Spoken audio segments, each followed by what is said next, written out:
पाकिस्तान तहरीक इंसाफ के हमायत याफ्ता उम्मीदवारान जो कि कामयाब हुए हैं कौमी असम्बली में और चारों सूबाई असम्बलीज में, वो इंशाअल्लाह ताला सुन्नी इत्तेहाद काउंसिल में शमूलियत करेंगे। और उसकी बुनियादी वजह यह है कि रिजर्व सीट्स का जो कोटा होता है वो सियासी पार्टी के प्लेटफॉर्म से होगा और उसके लिए इंशाअल्लाह ताला हमारी जस्तजू होगी और उसके साथ मिलने से हमारी जो स्ट्रेंथ है, हमारी तादाद, उसमें मज़ीद इजाफा होगा। यहाँ पे मैं ये भी कहता चलूँ, जो कल भी बात हुई थी, पाकिस्तान तहरीक इंसाफ की जो स्ट्रेंथ है कौमी असम्बली के अंदर वो 180 है और जो कि परसों रावलपिंडी के कमिश्नर चट्टा साहब ने, लियाकत चट्टा साहब ने एक पूरा पोल जो है वो यहाँ किया, सामने लाए, उसके सामने पता लगा कि किस तरह की इलेक्शन से पहले प्री पोल रिगिंग होती रही है, इलेक्शन के दिन धांधली होती रही है और इलेक्शन के बाद जिस तरह की टेक्निकल धांधला होता रहा है वो भी वो सामने लाए। और इस चीज की कल हमने डिमांड भी की थी कि हमारे उम्मीदवारान उनको फिल फॉर जो फॉर्म 45 है वो मौजूद है, उसकी बिना पे जो असली फॉर्म 47 बनना चाहिए और उनको रिटर्न कैंडिडेट डिक्लेयर करना चाहिए कि वो कौमी असम्बली और सूबाई असम्बलीज में जाके अपनी हलफ बर्दारी कर सकें। उसके साथ साथ हमने ये भी बात कही थी कि MQM ने पाकिस्तान तहरीक इंसाफ के मैंडेट पे सिंध और बिलखसूस हैदराबाद और कराची पे डाका डाला है, धांधला किया है।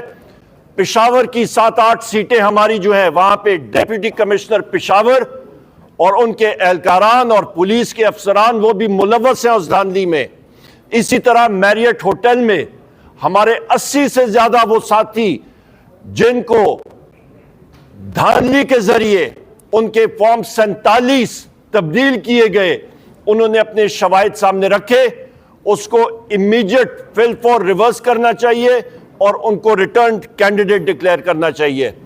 आखिरी 2-4 पॉइंट्स कि इस अमर के बाद इंशाअल्लाह ताला हुकूमत सूबों में और कौमी सतह पे नेशनल असेंबली में पाकिस्तान तहरीक इंसाफ के हमारे जो कैंडिडेट्स आए हैं और उसके बाद वो सुन्नी इत्तेहाद काउंसिल में जाएंगे, हमारी ही पार्टी इंशाअल्लाह ताला हुकूमतें बनाएगी और सबसे पहला काम होगा कि हमारे दिलों पे राज करने वाले वजीर आजम इमरान खान साहब, बुशरा बीबी की रिहाई, उसके साथ साथ शाह महमूद कुरैशी साहब, चौधरी परवेज इलाही साहब, हमारी खवातीन जो इस वक्त पाबंद सलासल हैं, हमारी सीनियर खवातीन मेंबरान, उनकी फौरन पाबंद सलासल से रिहाई और हमारे जो मर्द हजरात हैं, सीनियर लीडरशिप है जो पाबंद सलासल है, उनकी रिहाई और सबसे अहम हमारे सिरों के ताज, हमारे वो वर्कर्स जिन्होंने इमरान खान साहब और पाकिस्तान तहरीक इंसाफ के नजरिए के ऊपर हकीकी आज़ादी के लिए कुर्बानियां दी और जिन पे FIRs हैं और वो पाबंद सलासल हैं, उनकी फिल फॉर रहाई, उसके लिए हमारा ये हदफ होगा, उस पर हम लोग काम करें इंशाअल्लाह। लीडरशिप को प्रेशर डाला, जाली पर्चे काटे गए, औरतों को बंद किया गया, जवानों को बंद किया, 10-12 हजार जवान प्रेशर डाले गए, लोगों को डराया गया, धमकाया गया, कैंडिडेट्स को उठाया गया ताकि लोग डर जाएं, खौफजदा हो जाएं। लीडरशिप को जेल में डाल दिया गया, केसेस जाली बनाए गए और उसके बाद ताकि मायूस हो जाएं जेलों में डाला गया, सजाएं देना शुरू कर दी और इसी तरह से निशान छीन लिया। आज़ाद उम्मीदवारों को भी डराया गया, धमकाया गया ताकि कई निशान होंगे, लोग धोखा खा जाएंगे, नाउमीद हो जाएंगे, नहीं आएंगे। लेकिन लोगों ने उनकी स्ट्रेटजी को कि कम से कम लोग शरीक हों, मायूस हो जाएं, इलेक्शन में भरपूर तरीके से शिरकत करके उनको नाकाम बनाया, नामुराद बनाया। और फिर आपको पता है कि 8 के बाद जो रात आई वो धांधली की रात थी, यानी लोगों ने 8 को जो वोट डाले थे वो और जो फिर रात 12 बजे के बाद वोट डाले गए, वो इसलिए डाले गए थे ताकि लोगों के मैंडेट को बुलडोज किया जाए, चोरी किया जाए। ये गैर आईनी इकदाम है, गैर कानूनी इकदाम है, और ये करने वाले आज नहीं तो कल जवाबदेह होंगे, इनसे पूछा जाएगा। अवाम जानते हैं, बच्चा बच्चा जानता है, चंद साल का जो बाशऊर बच्चा है वो भी जानता है कि धांधली हुई है, उससे पूछे, वो भी नाम जानता है सबके, किसने की है, वाज़ेह सबके सामने। अगर लोग अपने जो डोमेन से बाहर निकलेंगे, जो उनकी जिम्मेदारी से बाहर निकलेंगे, तो फिर इलेक्शन जो हुआ है, अमूमन इलेक्शन किस लिए होते हैं? बहरानों से निकलने के लिए। यहाँ इलेक्शन को बुलडोज करके बहरान खड़े किए गए हैं, मुश्किलात खड़ी की गई हैं। पाकिस्तान के अवाम डरने वाले नहीं है, मायूस होने वाले नहीं है, नाउमीद होने वाले नहीं है। पावर पॉलिटिक्स में पहले भी कहता हूँ, करने वाले इन चीज़ों को नहीं समझ सकते। वो चोरी शुदा मैंडेट को भी लेके फख्र महसूस करते हैं, और बाज़ औक़ात कहते हैं कि धांधली हुई है, वो इसीलिए कहते हैं कि उनके हक में जो डकैती डाका डलना चाहिए था वो कम डला है, और उनको तकलीफ है कि छोटी डकैती हुई है। पाकिस्तान के अवाम ने जिनको रद्द कर दिया, जिनको ठुकरा दिया, उनको मुसल्लत करने की कोशिश की जा रही है। देखिए, स्ट्रेटजी में कहते हैं कि फेलियर को रीइंफोर्स नहीं करना चाहिए।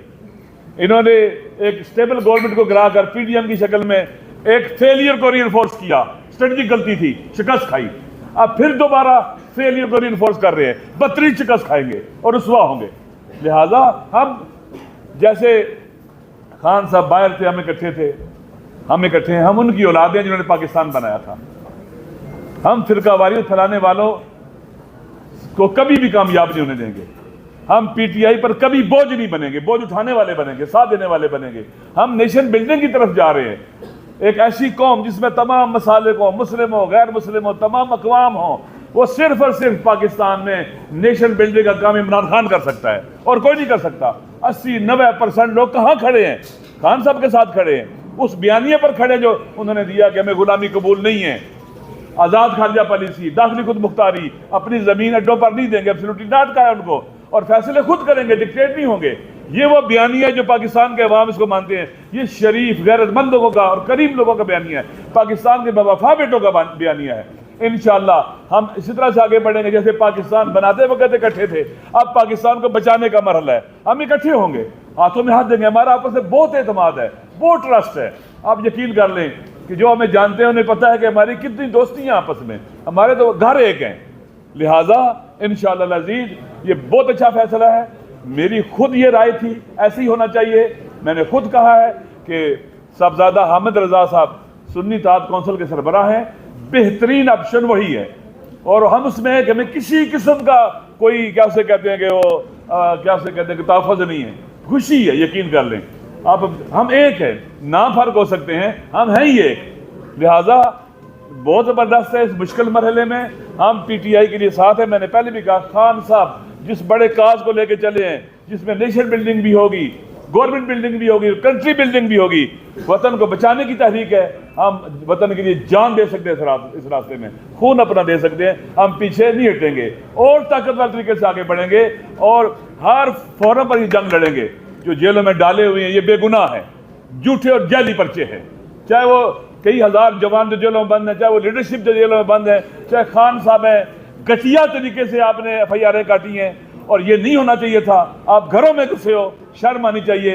शरीफ आदमी, करीम आदमी, नजीब आदमी, हद कल मुसलमान ना भी हो, जवां मर्द हो, मशरक़ की तहजीब इसकी इजाज़त देती कि आप लोग घरों में घुसे, उनकी ख़वातीन को उठाएं, उनके बच्चे अकेले हैं, उनके शोरों को, बाज़ के घरों में कैंसर है, बाज़ ख़वातीन को कैंसर है। हम इंशाअल्लाह इनको आज़ाद करवाने की जद्दोजहद करेंगे, बावकार तरीके से बाहर निकलेंगे, अवाम सुरखरू होंगे और अवाम से लड़ने वाले वो हारेंगे। तारीख गवाह है कि जो भी अपने इमाम से लड़ा है वो हारा है। मैं इंशाअल्लाह हम मिल के इस वतन के लिए, पाकिस्तान के लिए, पाकिस्तान के अवाम के हकूक़ के लिए, पाकिस्तान की सरबुलंदी के लिए मिल के जद्दोजहद करेंगे। इंशाअल्लाह आगे बढ़ेंगे। कश्मीरी ये जान लें, हम उनके हकूक़ के मुदाफ़ी होंगे।